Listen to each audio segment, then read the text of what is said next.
അൽഹംദുലില്ലാഹി റബ്ബിൽ ആലമീൻ വസ്സലാത്തു വസ്സലാമു അലാ അഷ്റഫിൽ മുർസലീൻ വഅലാ ആലിഹി വസഹ്ബിഹി അജ്മഈൻ. അമ്മാ ബഅദ് ഫഇന്ന ഖൈറൽ ഹദീസ് കിതാബുല്ലാഹി വഖൈറുൽ ഹദീ മുഹമ്മദിൻ സ്വല്ലല്ലാഹു അലൈഹി വസല്ലം വശർറുൽ ഉമൂരി മുഹ്ദസാതുഹാ വകുല്ലു ബിദ്അത്തിൻ ദലാല. യാ അയ്യുഹല്ലദീന ആമനൂ തഖുല്ലാഹ ഹഖ്ക തുഖാതി വലാ തമൂതുന്ന ഇല്ലാ വഅൻതും മുസ്ലിമൂൻ. ആദരണീയരായ പണ്ഡിതന്മാരെ, നേതാക്കളെ, സംഘടനാ പ്രവർത്തകന്മാരെ, സഹോദരന്മാരെ, സഹോദരികളെ,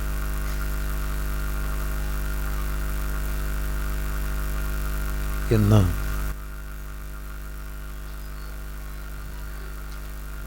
ഒരു വൈജ്ഞാനിക സദ്യയാണ് ഇവിടെ നടക്കുന്നത്. വളരെ കനപ്പെട്ട, വളരെ ആഴവും പരപ്പുമുള്ള ഒട്ടധികം പ്രബന്ധങ്ങൾ, ഒരുപാട് കാര്യങ്ങൾ ഇന്നത്തെ പ്രബന്ധങ്ങളിലൂടെ, പ്രഭാഷണങ്ങളിലൂടെ ലഭിച്ചിട്ടുണ്ടാകും എന്നെനിക്ക് തീർച്ചയാണ്. നാം ഇത്തരം സദസ്സുകൾ ഉപയോഗപ്പെടുത്തണം. കേരള ജമിയത്തുൽ ഉലമയുടെയും ബുദ്ധിപരമായ സംഗമങ്ങൾക്കും പ്രബന്ധങ്ങൾക്കും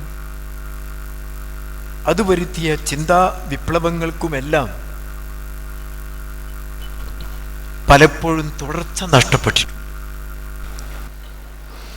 അത് ലോകത്ത് ദൈവത്തിൻ്റെ മാർഗത്തിന് സംഭവിക്കുന്ന സ്വാഭാവികമായ ഒരവസ്ഥാവിശേഷമാണ്. അത് ഉയർന്നും പൊങ്ങിയും വരും. ബദൽ ഇസ്ലാമു ഗരീബ വസയഊദു കമാ ബദാ ഗരീബ തൂബാ ലിൽ ഗുറബ. സാധിക്കും. തൊട്ടടുത്ത് പിന്നീട് തിരിച്ചുപോക്കിൻ്റെ ചരിത്രമുണ്ടാകും. ആ തിരിച്ചുപോക്ക് പൂർണ്ണമാകുന്നിടത്താണ് മറ്റൊരു തിരിച്ചുവരവ് ആരംഭിക്കുന്നത്. ഇത് ലോകത്ത് മനുഷ്യ സമൂഹത്തിൻ്റെ ചരിത്രത്തിലുണ്ടായ ഗതിവിഗതികളാണ്, പ്രബോധന രംഗത്തുള്ള. അതാണ് പ്രവാചകന്മാരുടെ ചരിത്രം. അതാണ് അതിൻ്റെ തന്നെ ആവർത്തനമാണ് ചെറിയ തോതിലും നടക്കാറുള്ളത്. ഇവിടെ കേരളത്തിലെ ഏറ്റവും വലിയ നവോത്ഥാന വിപ്ലവം നടന്നത് മുസ്ലിം ഐക്യസംഘത്തിൻ്റെ പ്രവർത്തനത്തോടു കൂടെയാണ് എന്ന് നാം കണ്ടു. അതിനു മുമ്പ് ഇന്ന് സയ്യിദ് സനാഉല്ലാ മക്തി തങ്ങൾ റഹ്മത്തുള്ളാ, ആ മഹാനായ മനുഷ്യനെ ഇന്നിവിടങ്ങൾ 100 തവണ നിങ്ങൾ കേട്ടു. ഇന്ന് അദ്ദേഹത്തെക്കുറിച്ച് അറിയാത്തവരാരുമില്ല. 1 നൂറ്റാണ്ടിൻ്റെ ചരിത്രം ജനങ്ങളെ കേൾപ്പിക്കുക, വീണ്ടും കേൾപ്പിക്കുക എന്ന ആശയം ഉൾക്കൊണ്ടുകൊണ്ടാണ് കഴിഞ്ഞ 2 വർഷങ്ങൾക്ക് മുമ്പ് മുജാഹിദ് സമ്മേളനം നടത്തിയത്. അവിടെ നിന്ന് അങ്ങോട്ട് ആ ചിന്താധാര തുടർന്ന് അണ്ണമുറിയാതെ നീങ്ങുകയാണ്. ഇന്ന് വക്കം മൗലവിയെ സംബന്ധിച്ച്, അതുപോലെ കഴിഞ്ഞ കാല നവോത്ഥാന പരിഷ്കർത്താക്കളെ സംബന്ധിച്ച് ഒന്നും അറിയാത്ത ആളുകളില്ല. അതിൻ്റെ എല്ലാം മുമ്പ് തുടക്കമാണ് സയ്യിദ് സനാഉല്ലാ മക്തി തങ്ങളുടെ ചരിത്രം ഇവിടെ അനുസ്മരിക്കപ്പെട്ടത്. ആ വ്യക്തികൾ പ്രസ്ഥാനങ്ങളായിരുന്നു. അതൊരു ആലങ്കാരിക പ്രയോഗമല്ല. ആ വ്യക്തികൾ പ്രസ്ഥാനങ്ങളായിരുന്നു. അതാണ് ഇന്ന് നാം ഇവിടെ ചർച്ച ചെയ്യപ്പെടുന്നത്. ഓരോ വ്യക്തികളെ സംബന്ധിച്ച് തന്നെ ഇവിടെ നിങ്ങൾ സാന്ദർഭികമായി കേട്ടു. കൊച്ചിയുടെ ചരിത്രം പറഞ്ഞപ്പോൾ കൊച്ചി നാഗരികതയുടെ അതിൻ്റെ ചരിത്രം ഇവിടെ പറയേണ്ട യാതൊരു ആവശ്യവുമില്ല. കാരണം കേരളത്തിൻ്റെ ചരിത്രം, അല്ല ഇന്ത്യയുടെ ചരിത്രം തന്നെ ലോകവുമായി ബന്ധിപ്പിച്ച് നിൽക്കുന്ന പ്രധാന തുറമുഖമാണ് കൊച്ചി. കൊച്ചി നാഗരികതയുടെ കേന്ദ്രമാണ്. വിവിധ സംസ്കാരങ്ങളുടെ സമ്മിശ്ര കേന്ദ്രമാണിത്. ഇവിടെ വന്നുപോയവർ, ലോകത്തെ വിവരങ്ങൾ ഇവിടെ കൊണ്ടെത്തിച്ചവരും ഇവിടത്തെ ധന്യമായ ചരിത്രങ്ങൾ മറ്റിടത്തേക്ക് കൊണ്ടുപോയവരും അതിൻ്റെ വാതായനം കൊച്ചിയാണ്. ഞാനിങ്ങോട്ട് കടന്നു വരുമ്പോൾ എൻ്റെ പ്രിയപ്പെട്ട വളരെ കാലത്തെ എൻ്റെ സുഹൃത്തായ ലത്തീഫ് സാഹിബ്, അദ്ദേഹത്തിൻ്റെ പ്രബന്ധം കേട്ടുകൊണ്ടാണ്. അദ്ദേഹം എഴുതിയിരുന്ന കാലഘട്ടത്തിൽ തന്നെ വശ്യമായ ഒരു ശൈലിയുടെ ഉടമയാണ് അദ്ദേഹം. ഞാനൊക്കെ ഇസ്ലാഹി ചരിത്രങ്ങളെ സംബന്ധിച്ചും അതുപോലെ നവോത്ഥാന ചരിത്രങ്ങളെക്കുറിച്ചും രാവും പകലും വായിച്ചിരുന്ന ഒരു കാലഘട്ടമുണ്ട്.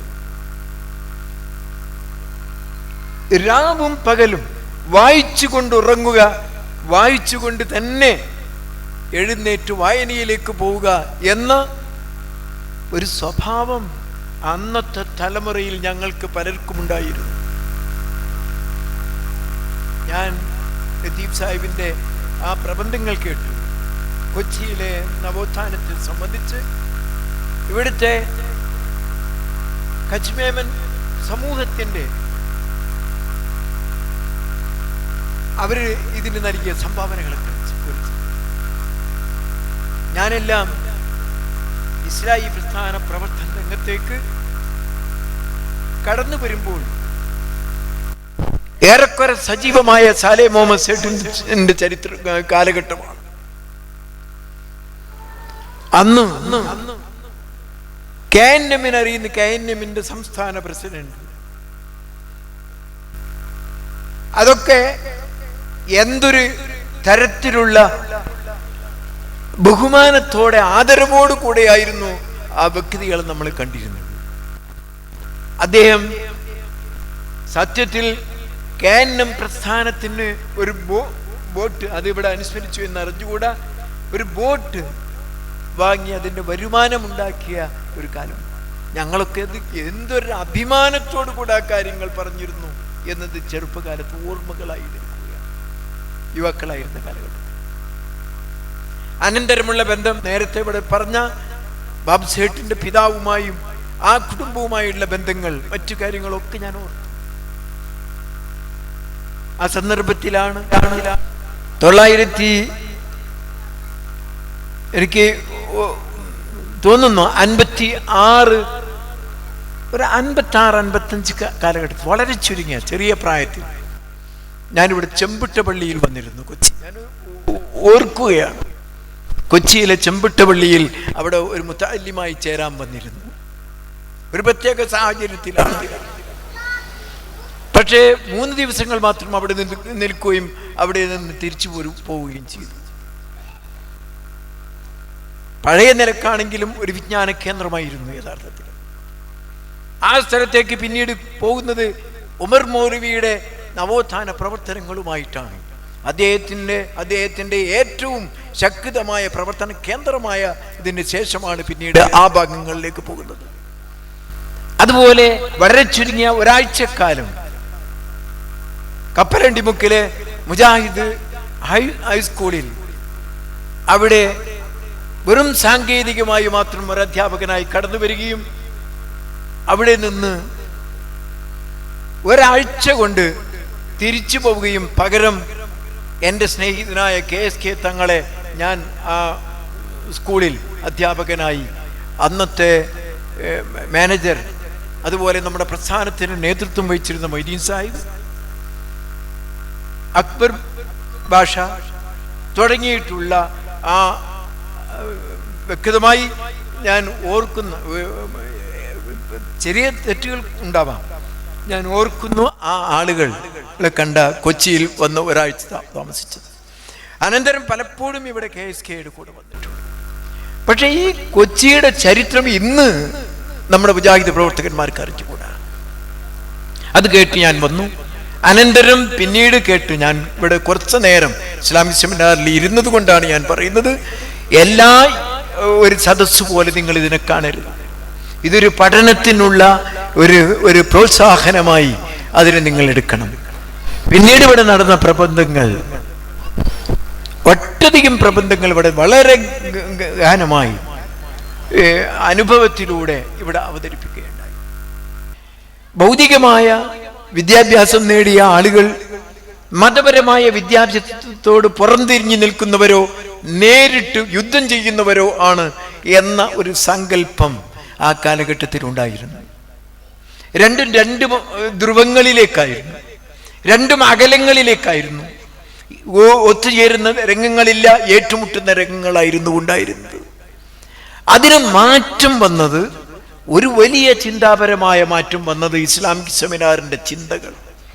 അതിനു മുമ്പ് കുട്ടിയാം സാഹിബിനെ പോലെയുള്ള ആളുകൾ, അതേപ്രകാരം പ്രഗത്ഭരായ കുറെ നമ്മുടെ വിദ്യാഭ്യാസ രംഗത്ത് എഡ്യൂക്കേഷണൽ ഡയറക്ടറായിരുന്ന കുഞ്ഞിപ്പക്കി സാഹിബിനെ പോലെയുള്ള ആളുകൾ, ഈ ആളുകളൊക്കെ നമുക്ക് മുസ്ലിം സമുദായത്തിന് അനുകൂലമായ ചിന്തയും പ്രവർത്തനങ്ങളുമെല്ലാം നടത്തിയിട്ടുണ്ടെങ്കിലും ഒരു സംഘടിതമായ നിരക്ക് മുസ്ലിം ഭൗതിക വിദ്യാഭ്യാസം നേടിയ ബുദ്ധിജീവികളായ ആളുകളെ ഇസ്ലാമിക കാര്യങ്ങളിലേക്കും അതിനെ പഠിക്കുന്നതിലേക്കും മനസ്സിലാക്കുന്നതിലേക്കുമുള്ള ഒരു കൂട്ടായ്മയിലേക്ക് കൊണ്ടുവന്ന ചിന്ത ഇസ്ലാമിക് സെമിനാറാണ്. അതിൻ്റെ ഫലമായി ഇവിടെ പല പ്രവർത്തനങ്ങൾ നടന്നു. ഇവിടെ നടന്ന വിദ്യാഭ്യാസ സ്ഥാപനങ്ങളുടെ എല്ലാം പിന്നിൽ ആ ചിന്തയാണ് ഉണ്ടായത്. പക്ഷെ പിന്നീട് അത് നിഷ്പ്രഭമായി, അതില്ലാത്ത ഒരു കാലഘട്ടം വന്നു. ഞാൻ നേരത്തെ സൂചിപ്പിച്ചതുപോലെ അതിനെ പിന്നീട് ഏറ്റെടുത്തത് മുജാഹിദ് പ്രസ്ഥാനത്തിന്റെ യുവജന വിഭാഗമായ ISM ആണ് എന്ന അഭിമാനകരമായ ഒരു ചരിത്രം കേരള ഇസ്ലാമിക് സെമിനാറിൽ നിൽക്കുന്നു എന്ന് ഇന്ന് ഈ യൂത്ത് മൂവ്മെന്റിന്റെ നേതാക്കൾ ചരിത്രത്തിലൂടെ തന്നെ അതിനെ കാണേണ്ടതാണ്. അതിനെ പുനർജീവിപ്പിച്ചു. പിന്നീട് ചില പരീക്ഷണങ്ങൾ ഉണ്ടായി, പല പരീക്ഷണങ്ങളും. എന്നിട്ടും മുടങ്ങാതെ, നിലക്കാതെ, വളരെ ആഴത്തിൽ ചിന്തിക്കുന്ന വിഷയങ്ങൾ ഈ സമൂഹത്തിൽ അവതരിപ്പിക്കുന്ന സെമിനാറുകൾ ഈ ISM സംഘടിപ്പിച്ചിട്ടുണ്ട്. ഇന്നും ഇത് നന്നായി. എനിക്ക് ഇവിടെ പറയാനുള്ളത്, ഇവിടെ കേട്ടപ്പോൾ എനിക്കുണ്ടായ ഒരു ആശയം ഞാൻ പറയട്ടെ. ഇങ്ങനെ വിപുലമായ തോതിലല്ലെങ്കിലും സംഘടനക്കകത്ത് അതിൻ്റെ പ്രബോധകന്മാർ, അതിൻ്റെ പ്രവർത്തകന്മാർ, അവരെ എല്ലാവരെയും വിളിച്ചുകൊണ്ട് നിശ്ചിതമായ സ്ഥലത്ത് സ്വസ്ഥമായ അന്തരീക്ഷത്തിൽ അവരിരുന്നു കൊണ്ട് മഹാനായ ഉമർ മൗലവിയെ സംബന്ധിച്ച്, മഹാനായ മുഹമ്മദ് അമാനി മൗലവിയെ സംബന്ധിച്ച്, മഹാനായ KP മുഹമ്മദ് മൗലവിയെ സംബന്ധിച്ച് എല്ലാമുള്ള ചർച്ചകൾ നടക്കണം. നാം ചരിത്രത്തിനെതിരല്ല, ചരിത്രത്തെ ദുരുപയോഗപ്പെടുത്തി മഹത്വവൽക്കരിക്കുന്നതിനാണ് നാം എതിര്. നാം മൗലിദുകൾക്കും റാത്തിബുകൾക്കുമാണ് എതിര്. അതുപോലെ കെട്ടുകഥകൾക്കാണ് നാം എതിര്. നേരെ മറിച്ച് പ്രവാചകന്റെ ചരിത്രം ജനങ്ങളെ പഠിപ്പിക്കുന്നത് പുണ്യമാണ്. പ്രവാചകന്റെ ചരിത്രം പഠിക്കാതെ ഇസ്ലാം പൂർത്തിയാവുകയില്ല. പ്രവാചകന്റെ ചരിത്രം ഖുർആനാണ്.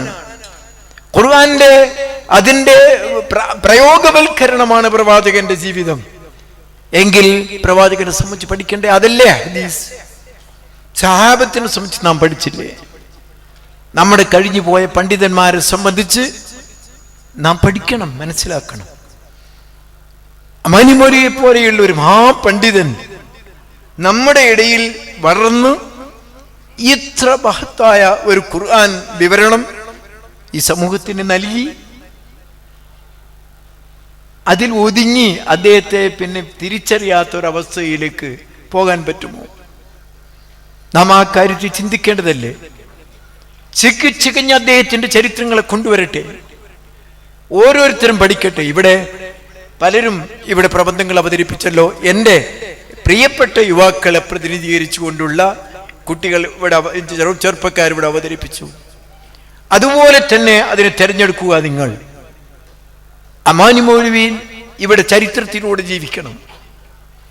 KP മുഹമ്മദ് മൗലവി എന്ന് പറയുന്ന നമ്മുടെ കാലഘട്ടത്തിലെ ദഅവത്തിന്റെ പ്രവർത്തനത്തിലെ സംഘടിതമായ പ്രവർത്തനത്തിന് ഇത്രയധികം വ്യക്തിത്വം സംഭാവനകൾ അർപ്പിച്ച ഒരു പണ്ഡിതനെ എൻ്റെ ജീവിതത്തിൽ, ഞാൻ നമ്മുടെ ഇന്ന് ഇടപഴകിയ ജീവിതത്തിൽ എനിക്ക് കാണാൻ കഴിഞ്ഞിട്ടില്ല.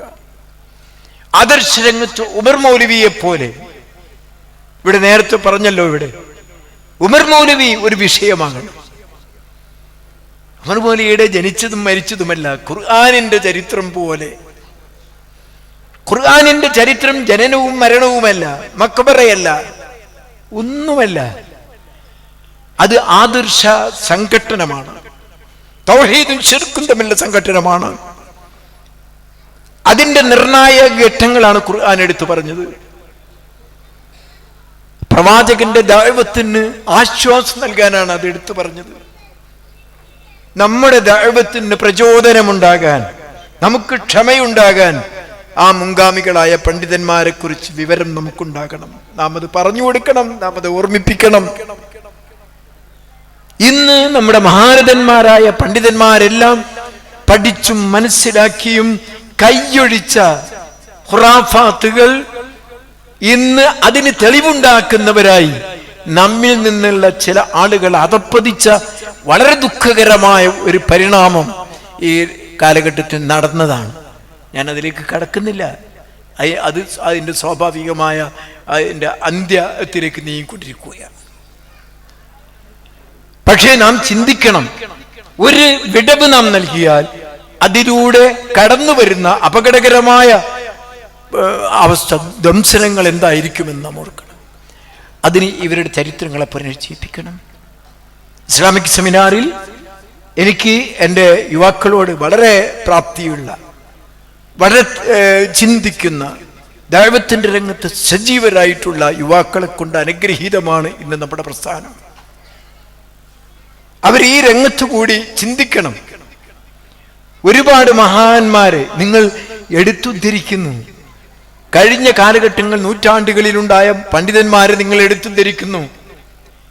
ഈ നൂറ്റാണ്ടിൽ ജീവിച്ചു മരിച്ചു പോയ യോദ്ധാക്കളായ പണ്ഡിതന്മാരെ അടുത്ത തലമുറക്ക് ഉദ്ധരിക്കാൻ എവിടെ അവരുടെ ചരിത്രമുള്ളത്? ആരാണ് അവരുടെ ചരിത്രം സമാഹരിച്ചിട്ടുള്ളത്? ആരാണ് ഇവിടെ സമൂഹത്തിന്റെ മുന്നിൽ പഠിപ്പിച്ചിട്ടുള്ളത്?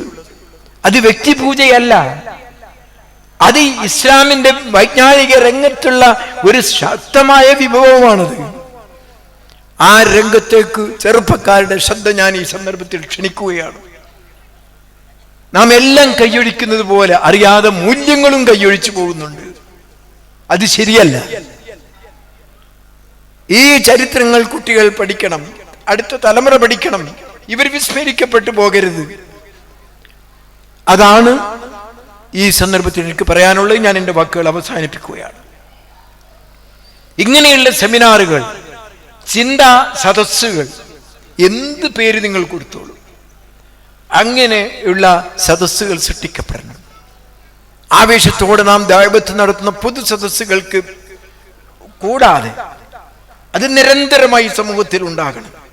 അത് കൂടാതെ പ്രബോധകരിരുന്നു കൊണ്ട് ചിന്തിക്കുകയും അവർ ചർച്ച ചെയ്യുകയും ചെയ്തുകൊണ്ട് ഭാവിയില തലമുറക്ക് അവർക്ക് ഉൾക്കൊള്ളാൻ പറ്റാവുന്ന സാഹിത്യങ്ങൾ, ചരിത്രഗ്രന്ഥങ്ങൾ, ഗവേഷണങ്ങൾ ഇതെല്ലാം ഉണ്ടാകണം. ഖുർആനും സുന്നത്തും അടിസ്ഥാനമാക്കിക്കൊണ്ട്.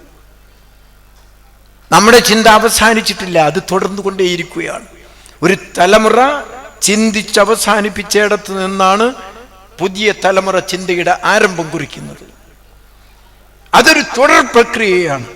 എവിടെ അത് നിന്നു പോകുന്നുവോ ഒരുപാട് അധ്വാനിക്കേണ്ടി വരും. നമുക്ക് ചികഞ്ഞാൽ ചിലപ്പോൾ കിട്ടുകയില്ല.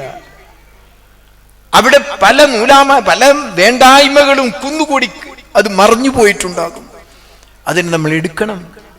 ലോകത്ത് തന്നെ ഇസ്ലാമിക ദഅവത്തിൽ മാതൃകാപരമായ ചരിത്രം ചികഞ്ഞെടുക്കാൻ പറ്റാവുന്ന മണ്ണാണ് കേരളത്തിന്റെ മണ്ണ്. ഒരു നൂറ്റാണ്ട് കാലം ചികഞ്ഞെടുത്താൽ ഒരുപാട് മൂല്യവത്തായ വിജ്ഞാനം നമുക്ക് ലഭിക്കും. ഞാനിവിടെ ഈ സെമിനാർ സംഘടിപ്പിച്ച നമ്മുടെ യുവജന നിരയെ അഭിനന്ദിക്കുന്നു. തുടർന്ന് ഇങ്ങനെയുള്ള കൊല്ലത്തിലെ സെമിനാറുകൾ കൂടാതെ ഉപചിന്താ സംഗമങ്ങൾ നിങ്ങൾ സംഘടിപ്പിക്കണം. അതിൻ്റെ വിഷയങ്ങൾ ഞാനൊരു സൂചന മാത്രം നൽകിയതാണ്. നമുക്ക് ഇരുന്ന് ചിന്തിക്കാവുന്നതാണ്, നമുക്ക് അതിന് രൂപം കൊടുക്കാവുന്നതാണ്. ഒരു കൊല്ലം ഇത്ര സംഗമങ്ങൾ, അത് പണ്ഡിതന്മാർ, പ്രധാനികൾ, ഉത്തരവാദിത്തപ്പെട്ട ആളുകളുടെ കൂട്ടായ്മയാണ്. നമ്മുടെ തിരക്കേറിയ ജീവിതത്തിൽ ഓരോ ദിവസമെങ്കിലും എപ്പോഴെങ്കിലും അതിനു വേണ്ടി നാം കാണണം, നാം നീക്കിവെക്കണം. അത് ഫലവത്താകും, അതുകൊണ്ട് പ്രയോജനങ്ങൾ ലഭിക്കും. ഞാൻ ഇന്ന് അവാർഡ് വാങ്ങിയ ആ കുട്ടിയെ, മറിയം റാഫി, ആ കുട്ടിയെ ഞാൻ അഭിനന്ദിക്കുന്നു. മുസ്ലിം കുട്ടികളുടെ അവസ്ഥ എന്തായിരുന്നു? 1964 ഞാൻ ആദ്യമായി അധ്യാപകനായി ഒരു ഹൈസ്കൂളിലേക്ക് കടന്നു ചെന്നപ്പോൾ അവിടെയുള്ള SLC ക്ലാസ്സിൽ ഒരൊറ്റ പെൺകുട്ടിയാണ്, മുസ്ലിം പെൺകുട്ടിയുള്ളത്. എന്നിട്ട് അവൾ തന്നെ വീട്ടിൽ നിന്ന് പുറപ്പെട്ട് സ്കൂളിലെത്തി തിരിച്ചു പോകുന്നത് വരെ അവളെ പരിഹസിച്ച് കൂക്കി വിളിക്കുന്നവരായിരുന്നു ആ നാട്ടിലുണ്ടായിരുന്നത്. ഏറ്റവും കടുത്ത യാഥാസ്ഥികരുടെ ഇടയിൽ നിന്നൊരു പെൺകുട്ടി പഠിക്കാൻ ഒരുങ്ങിയപ്പോൾ ഉണ്ടായ തിക്തമായ കഥകൾ, അനുഭവങ്ങൾ, അത് പോയി. ഇന്ന് അവസ്ഥ എന്താണ്? ആൺകുട്ടികൾക്ക് ഇരിക്കാൻ ക്ലാസ്സിൽ ചെല്ലുമ്പോൾ സ്ഥലമില്ലാത്ത അവസ്ഥയാണ്. ആൺകുട്ടികളാണ് ഗതിയില്ലാതെ നടക്കുന്നത്. പെൺകുട്ടികൾ വിജ്ഞാന രംഗത്ത് പുരോഗമിക്കുകയാണ്. ആരാണ് ഇതിന്റെ പ്രചോദനം നൽകിയത്? ആരാണ് ഇത് ഹറാമിൽ നിന്ന് ഹലാലാക്കി മാറ്റിയത്, ഹലാലാണെന്ന് പഠിപ്പിച്ചു കൊടുത്തത്? എന്നിട്ടും നമ്മുടെ കുട്ടികൾ അഭിമാനപൂർവ്വം ജയിച്ചപ്പോൾ അത് കോപ്പിയടിച്ച് ജയിച്ചതാണെന്ന് പറയാൻ ധൈര്യം കാണിച്ച ചില ആളുകൾ കേരളത്തിൽ ഉണ്ടായി എന്നുള്ളത് നമ്മുടെ ഉയർന്ന ഒരു നിലവാരത്തിൽ നമുക്ക് അതിനെ അവഗണിക്കാവുന്നതാണ്. ഇന്ന് എത്ര അഭിമാനകരമായൊരവസ്ഥയാണ്. 1, 2 റാങ്കുകൾ നമ്മുടെ നല്ല പെൺകുട്ടികൾ അവർ നേടി.